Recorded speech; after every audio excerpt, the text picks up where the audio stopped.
Hello, and welcome to Message in the Middle with Marianne. We all know that life is hard, right? It's messy, it's unpredictable, but it can be wonderful all at the same time. My hope is that we can take a deep dive into self-development topics and explore life's lessons through book clubs, conversations, and interviews. And together, we can uncover the lessons that others have already learned to help us navigate this crazy, wonderful ride called life.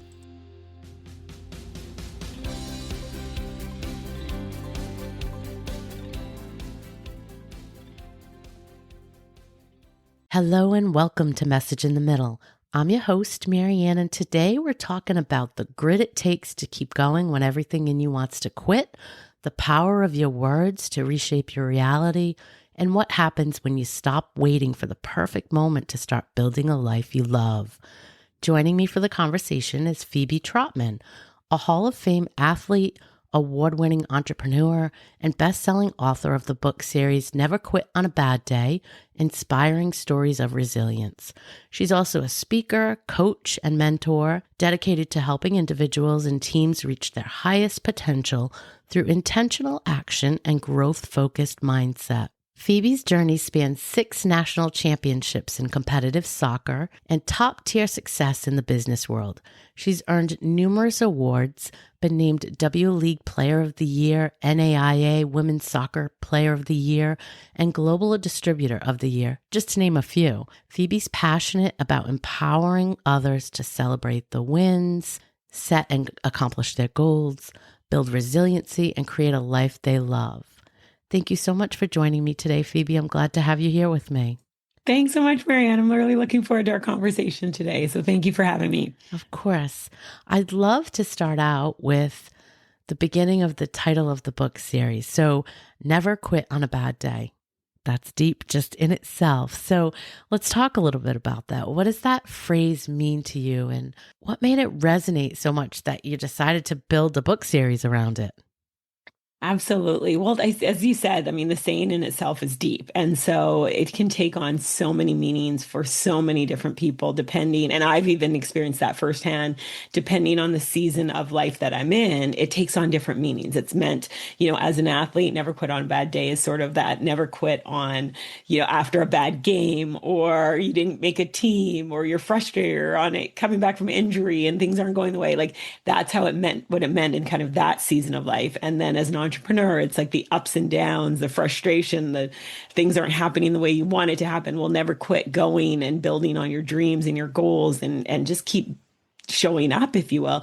And then in this latest season of life, going through some personal things, family things, it's like never quit, just being the person who you're destined to be and never quit still, having a smile on your face and finding things to be grateful for, even in the messiness of life. And so it really does take on a lot of different meanings. And so I was just grateful to be able to name the book that, because one of my goals with it is whether someone ever opens a book, I hope they do, that they open the book because there's a lot of great stuff in there. But whether or not someone opens up the book, they might see someone with a t-shirt that says never quit on a bad day, or they're listening to this podcast and that sticks in their mind and it helps encourage them when they're going through their own challenges. Because we all know we're all going to go through tough stuff. So how to go through it.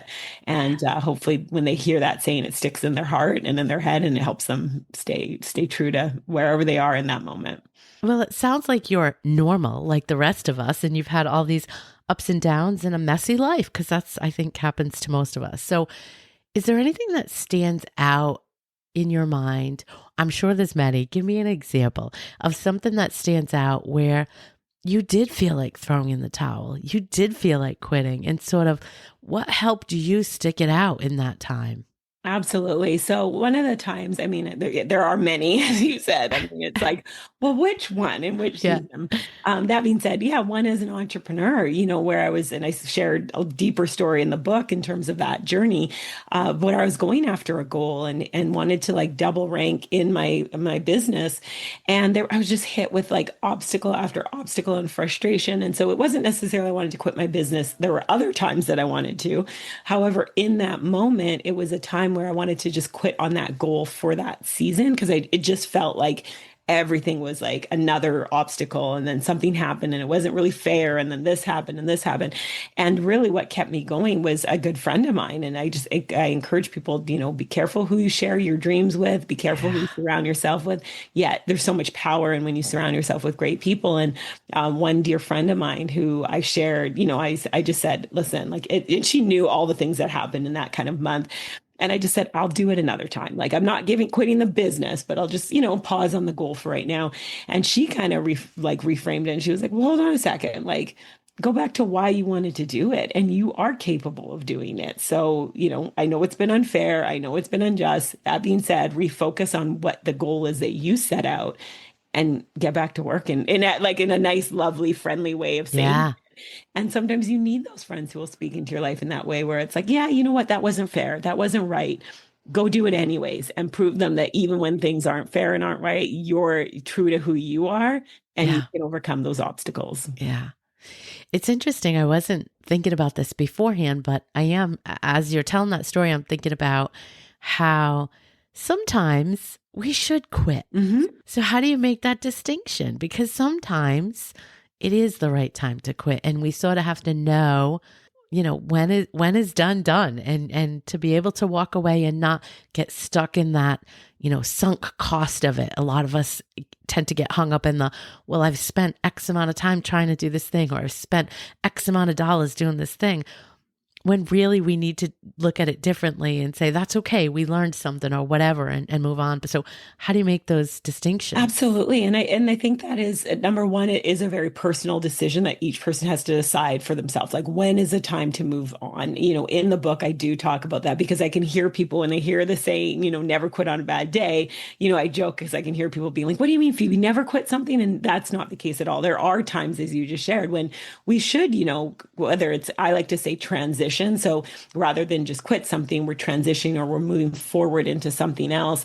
And I share kind of a story when I decided it was time to retire from professional soccer, that I did it on a day. It wasn't a day after a bad game. And I think that's the thing. Most of the times when we quit something, it's when we're frustrated, we're angry, we think it wasn't fair. It's a whole bunch of negative emotions versus doing it. If you're going to quit on a good day, quit when you have a sense of Yeah. peace, you're transitioning into something else. And there are things that you want to kind of evaluate. And maybe it's time to move on to something else if what you accomplish the goal you set out to do. Like, if you, for example, started down a road and you had a certain goal that you wanted to accomplish and you hit that goal and you're not still feeling challenged or growing, and that might be time then to transition or move forward to something else. Or, if it isn't aligned with your vision for what you want your future to look like, and you're in a place right now where whatever you're doing, whether it's a career, a lifestyle choice, the people you're around, if you feel that they aren't aligning with where you want to go in terms of the vision that you have for your future, then it might be time to transition into something else. So those are just kind of a couple things I do share in the books, few more like things, if you're feeling a lot of anxiety or turmoil, or you have to balance that with, am I staying in my comfort zone, or is it like this situation is really not a positive and it's a very damaging situation, then it might be time to transition. And so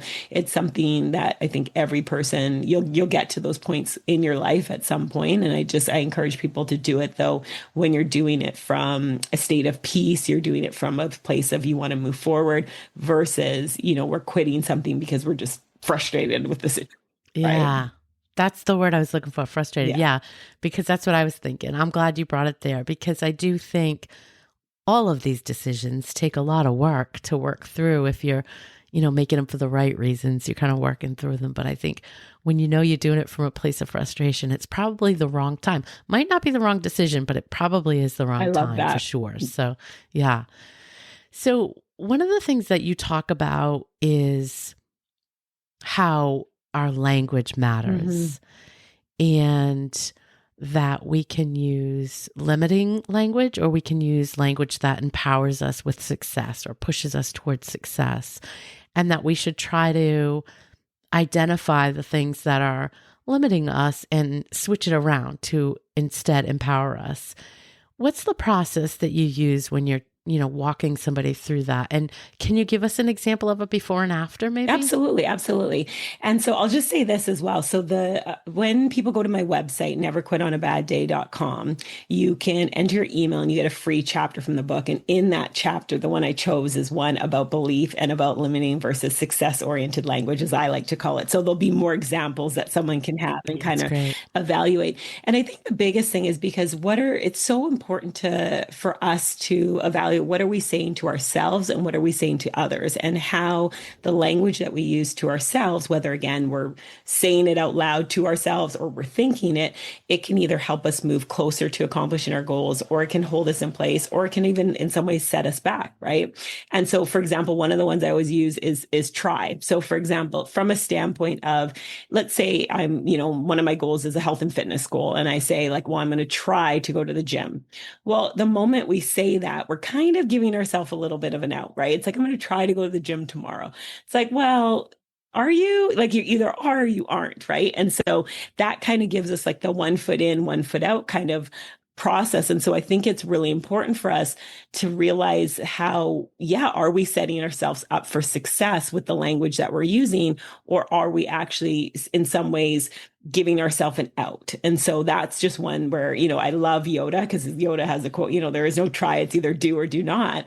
And so that one alone, I just encourage people to really, can we remove that, right? Or, I mean, we've all have heard the one can't, I'm sure from a young age. Well, I can't do 5 push-ups again, if we're talking health and fitness, or I can't build this business, or I can't show up, or I can't.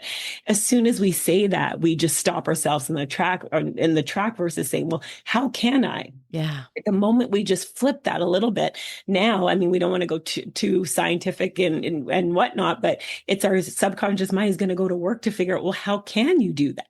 How can you afford a vacation this year, right? Versus, well, I can't afford it. It's like, well, how can I afford it? And now our subconscious will literally go to work for us to look for ways that you can do X. And so just even making small adjustments. And I always encourage people, just be aware, change one word, like, and do it for 30 days, right? So maybe it's the word try in the context of, I'm going to try, not try food or try a new experience. That's different. I just mean in terms of a goal that you have, you're going to try to hit it in X amount of days, or an activity. If we change that to, well, I will, I commit, just that language alone, how it empowers you to move forward. And so I encourage people, do it with the word try, just for this 30 days, and, just commit to that with replacing, and watch how you'll feel just more empowered. And even you'll start to pick it up when other people say it. How does that, I'll try and come to the party, that's an out, right? So just be aware of that, and then you can make other adjustments. You're so totally tuned into this. So I'm curious, did you ever find yourself in a spot where you were tripping yourself up? You were holding yourself back with your language and you caught yourself? Oh, absolutely. Absolutely. And I learned that in very early on in terms of my business. So I would say things to myself, well, I can't get there. It's just, it's not going to work in my schedule. And then it was like, well, of course, in the moment I say that, it can't work. It's not happening. And so I had to check myself in terms of my language and really start, especially even though I would catch myself actually from verbally saying out to other people, it was also the things that I'm saying to myself. So I might not even say it, but what am I thinking? And once I was able to shift the language that I was using and also get to a place of more gratitude in my life, things started to shift in terms of my business as well too. So rather than being like, oh, I'm frustrated that my business isn't growing as quickly as I wanted it to go, which was true. I wanted it to grow faster than it was. I'm so grateful that I have a business. I'm so grateful for the people who've chosen to partner with me in this business. I'm so grateful for the opportunities and experiences this business is allowing me to have. And now I'm coming from a place of my energy shifted. I'm more enthusiastic to build my business. I'm happier to build my business. And now my brain's looking to go to work to justify the things that I'm saying to myself as well too. It's so wild because I feel like when people that haven't done the work hear that stuff, they're like it just sounds like, right? And it's just, until you do it, until you shift that perspective, and it's such an easy thing to flip. It really does change everything. The smallest things in your day are just seen totally different. than before you had that perspective. So I think coming from that place of gratitude and really learning to be thankful for the little things in your life, I mean, just the basic little things, it can really shift how you start looking at things more positively instead of negatively. But it's interesting how people don't buy into it until they try it. Until they do it, right? And I think that's one of the things where I always say, like, well, what's the worst thing that can happen? Like, you're Right. not someone wants to believe, like, it does sound a little like, really, I'm Hokey. grateful, I changed some language, then all of a sudden my life changes. Well, it's not like that dramatic, like you snap your fingers and your whole life changes. It's the little things, as you like we're saying, over time. Yeah. And when you look back and you're like, wow, what a difference. And I would say, well, people are like, well, I don't know if it'll work. Well, what if it does? Like, what's the flip side of making Yeah. these shifts? Just do it to prove us wrong. How about that, right? Yeah. Yeah. But when you start making those shifts, you just realize how you move through the world differently and how opportunities present themselves that maybe that were always there. However, you didn't have the lens to see them because you didn't pick up that lens. And so I just encourage people, pick up the lens of gratitude, pick up the lens of shifting your energy to a state of positivity, to a state of like looking for those things that you're grateful for. Have a list in your phone, things that went well today, and just keep adding to it. And you're going to have more things to add to that list every single day. I love that. Great advice. I want to talk a little bit about being an impact player because I've heard you say that multiple times in different interviews and when you're talking about yourself showing up and how you show up. But I want to talk to people. Explain to us what you mean by that so we can talk about that a little bit. Yeah, absolutely. So that sort of came years and years ago when I actually didn't make a soccer team, and it was a devastating experience. I basically went out for this provincial soccer team, and I didn't even know what that meant back then. I just knew it was an opportunity to play more soccer, and I was about 13 years old, and I loved to play, and went into this kind of tryout, if you will, and I even though I was one of the top players on my team and known in the community, I didn't make it. I was playing a different position. Again, there's a longer version to it, giving the short one. I probably didn't respond well to it. And I basically had this, my parents got sick of me crying in the basement, which I did for weeks because I was devastated. And they kind of threw it back to me and gave me this tough love moment of like, well, what do you want to do? Like, you have two choices. Like, do you want to let one coach's decision determine what you do next in soccer? And I knew, no, I wanted to keep playing. And they said, okay, well, the decision's done. You can only choose to go forward and focus on what you can control. And so it was one of those control the controllables moments, if you will. And so that was where I realized that I could control what I do in terms of my attitude, how hard I worked. And then I made that decision where I wanted to be an impact player. And that just meant to me that whatever team I play on, whatever moment I get on the field, whether it's 5 minutes, whether it's 45, 90, overtime, whatever it may be, that I was going to make my presence known, felt, and seen. And so I just showed up to give the best of my ability in every opportunity I've been able to do. And it's been interesting as we're talking about it, realizing how that has kind of transcended all areas of my life where it's where whatever I'm in, I want to show up and make an impact and let my presence be known, felt, and seen, and help other people with the opportunity that I'm there. And so that's just something that's been really important and dear to my heart. And again, it's carried on through business. It's carried on now through coaching and mentoring. And I'm just grateful for the opportunity to take all the stuff that I've learned, the good, the bad, the ugly, and kind of pull the lessons out of it and be able to help people along their journey too. Well, that's what makes the whole package, right? All those lessons. But I thought it was such a great one that's, to me, was universal because I started thinking about, how many of us get bummed out because we didn't get the position we wanted, or we didn't get, whether it's soccer or it's in corporate America, or even something, in the family that maybe didn't happen the way you want it to happen.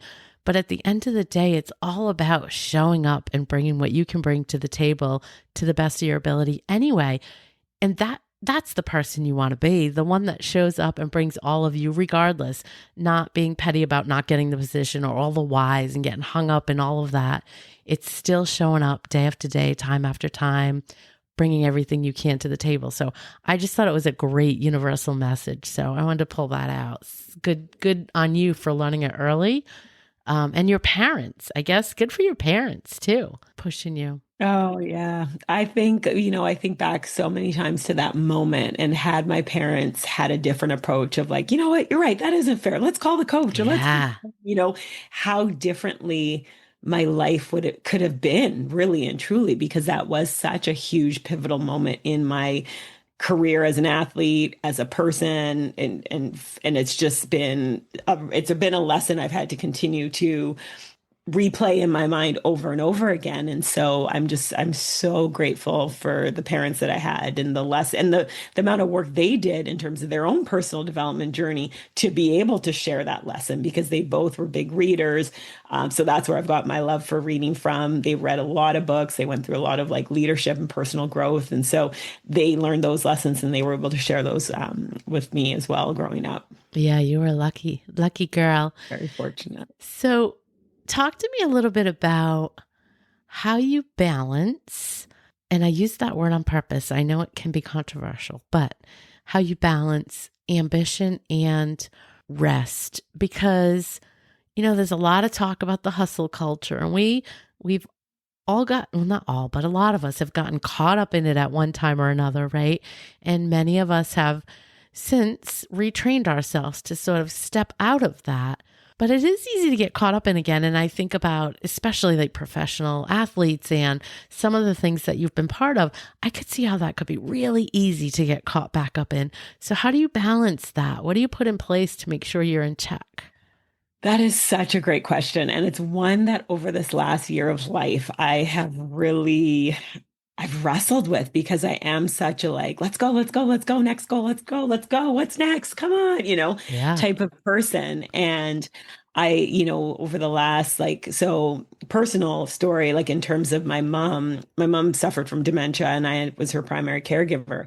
And the last 2 years have been very like just challenging. Like I've replayed Never Quit on a Bad Day in my head so many times on a personal level in terms of just being who I am, because it's a hard for caregivers, it is a rough road.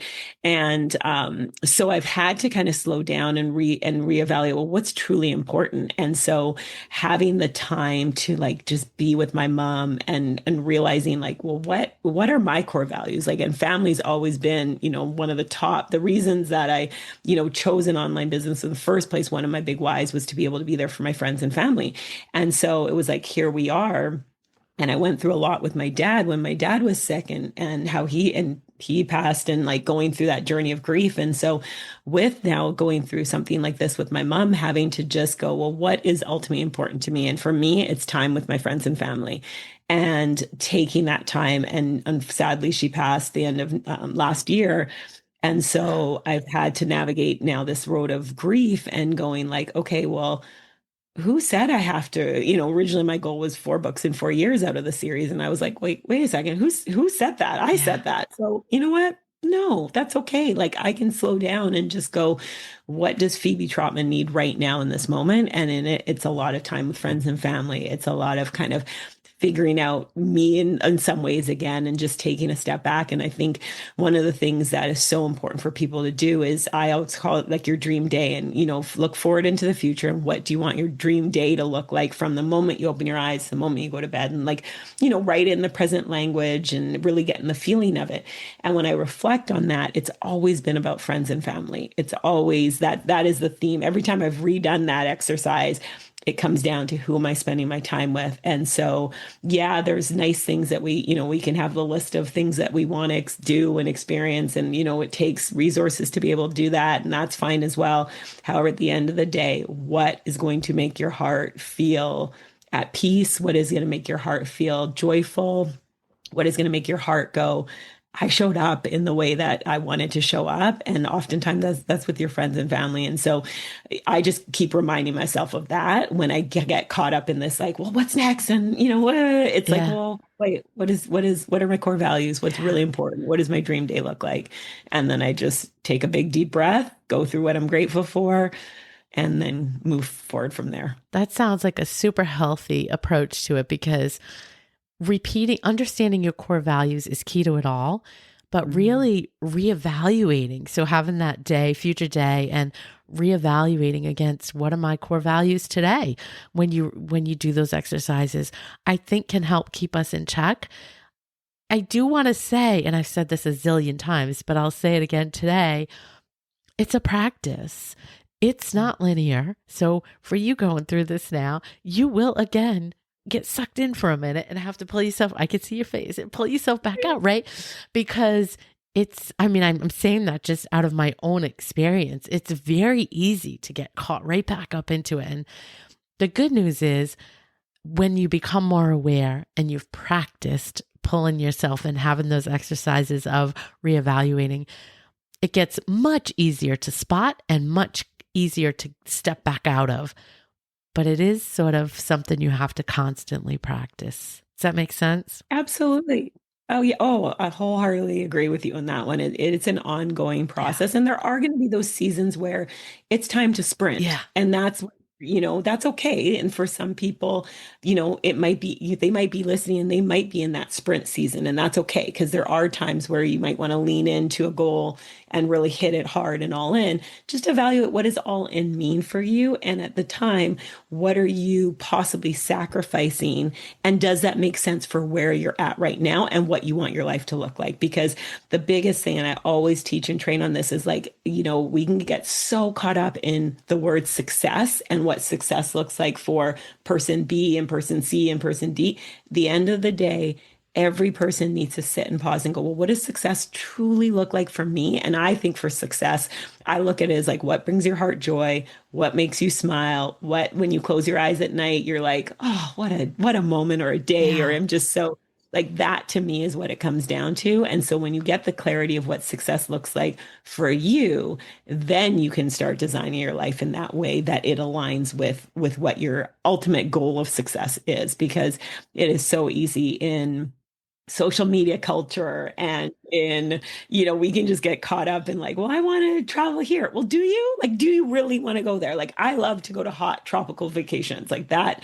I love to be in heat. That's what makes me happy. If someone doesn't want to be hot, they're not like, why are you looking at my trip to Barbados and going, I want to go there? Yeah. No, you be hot, and that's okay, right? It's for everybody. So I just think when we can stop and pause and really go like, what brings me joy, keep doing that, right? Versus looking at other people's definition of joy and success. So important. And I bet that your definition of success changed over the years. Absolutely. It totally has. Yeah. I think for many reasons, probably if you're probably at one point you weren't as aware as you are today, but also I think our that feeling of peacefulness and what lights you up, it changes over time. So I think that's important for people too to reevaluate that.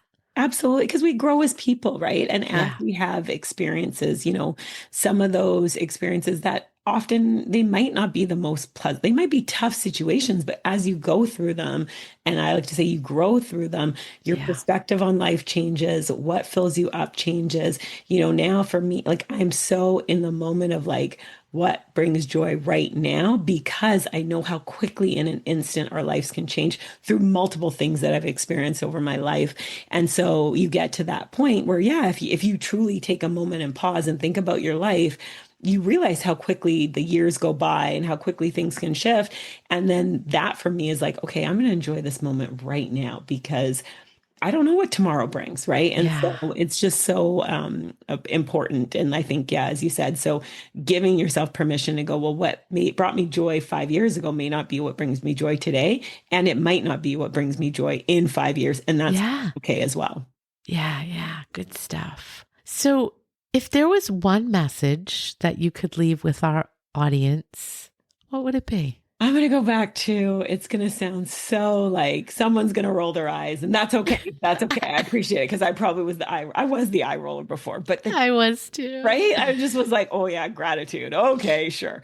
That being said, I will say this, finding something to be grateful for throughout so many very, very hard moments in the last year with my mom and even her like that is something that has carried me through. That's the reason I'm able to show up right now and be with you present today, because I just hold on to those moments. And even when it was a very, very hard, I just found something to be grateful for and held on to that till I could find something else to be grateful for and held on to that and just like continued. And so I just encourage find something, whether you want to be writing it down every day, whether it's a private moment you have with yourself, just find something because when you find something to be grateful for and truly like be grateful for it, it might just even shift your perspective for a split second. And sometimes that's what you need, a shift in perspective for a split second to have a breakthrough to help you carry yourself through that challenging time.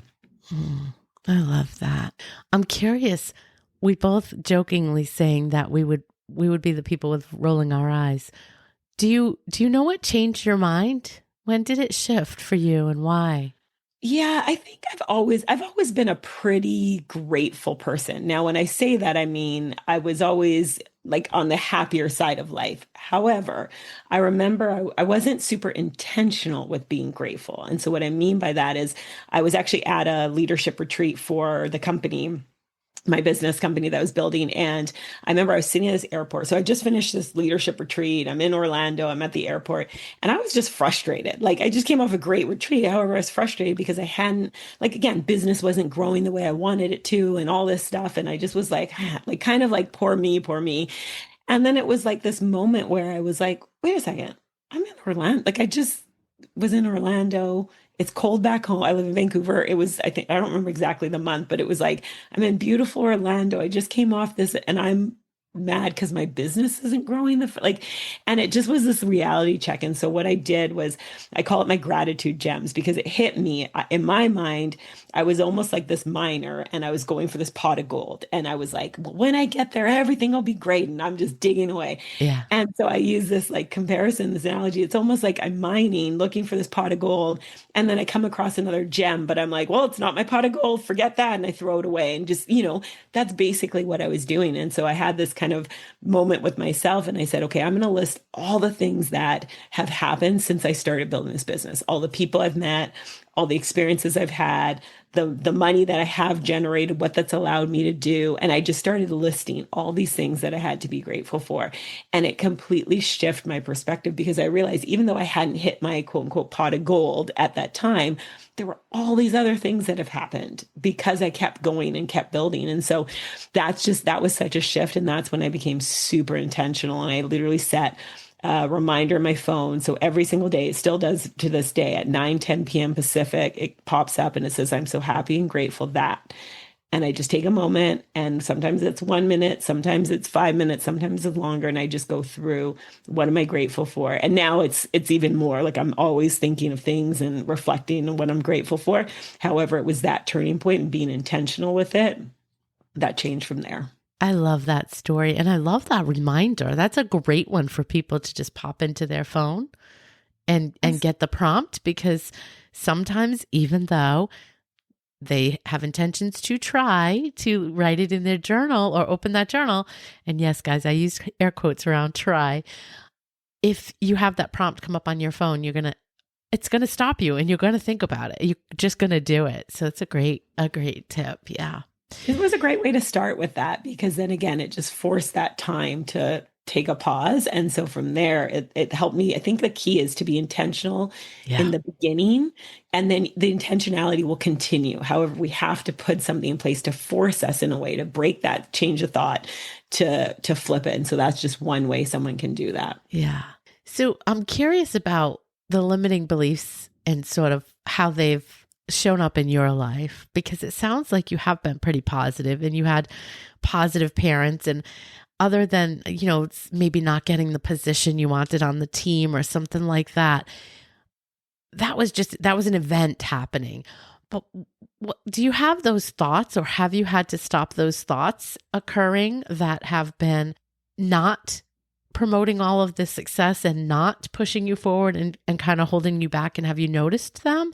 And do they still show up for you? Yes, yes, and yes. Yeah, I'm a human being, so we're always growing and learning. And anytime I put myself in a new, like even launching the book, like I was nervous. I was like, an author? I don't even write that much. Like, I went through the whole thing of like it's still something new. And one of the things that I've done over the years is I reflect, well, I've done hard things before. I've learned new things before, so I can learn and do a hard thing now. Yeah. And so make sure I'm very, again, intentional surrounding myself with people who can, when I have those, quick moments of like, really a book series? I have the people who are like, yeah, absolutely a book series because you have potential, you have stories that need to be heard. You have a way of teaching people that will connect with someone in a way that someone else might not be able to. Because I went through all the same stuff. You know how many books there are in terms of encouragement and grit and resilience and do we need another one in the world and all that chatter?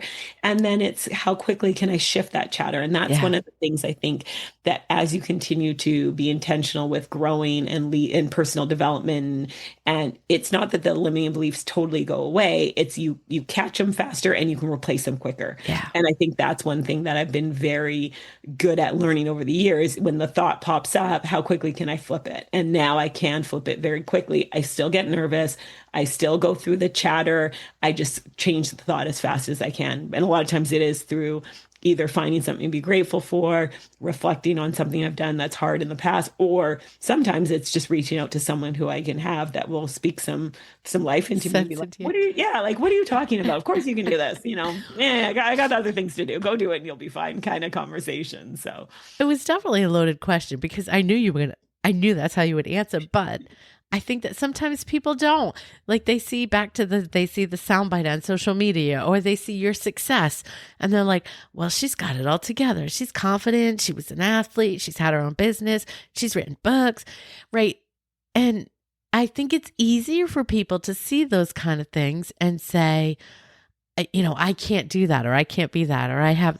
And first of all, they shouldn't be comparing, but I think it's important for us to recognize that even when we've done all the work, even when we're very, very aware of all of these concepts and how they really can impact you, it still can creep in. So it's still work you got to keep doing all the time. So I led you down that trap. Sorry. it's a good trap to go. And you're right, though. It's the reminder that we need. I literally was saying this to a friend earlier today about Jay Shetty. So I had an opportunity to meet him at an event. And one of the things he was sharing, like, because in my mind, I was like, of course, Jay Shetty knew that. Like, I knew he'd have obstacles because we all have obstacles. Yeah. But in my mind, I thought he would have had a complete, like, of course he knew, like, hey, I'm going to be interviewing all these people and I'm going to do this. And I'm going to, like, in my mind, I thought he had a clear path. And he shared how, no, a lot of people don't have a clear path, but they just keep putting one foot in front of the other. Yeah. And then you start to realize, oh, okay, this is the path.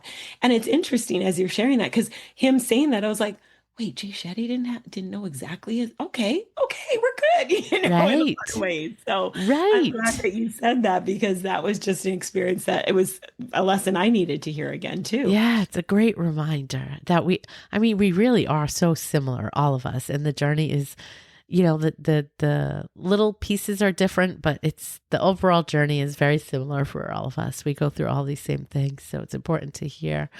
Well, this has just been a delight. Where can people find you most active? Best place, Facebook and Instagram, and you can just never quit on a bad day. And I will put the link out there, of course, so that they can come and find you. Thank you for chatting with me today. These are great topics, and I'm glad you're out there sharing your stories. Thank you so much, Marianne. It's been a pleasure, and I just appreciate, again, the opportunity to connect with you. Of course. Thanks for everything you're doing. Thank you. Thanks so much for listening to today's episode of Message in the Middle. I hope you found something in this conversation that reminded you that you're not alone and that midlife isn't about winding down. It's about waking up. You're not done. You're just becoming. If this episode speaks to you at all, please share it with a friend who needs to hear it. And if you're enjoying the show, I'd be so grateful if you could take a moment to leave a review. It really helps other women find this community and this podcast. Until next time, take care of yourself.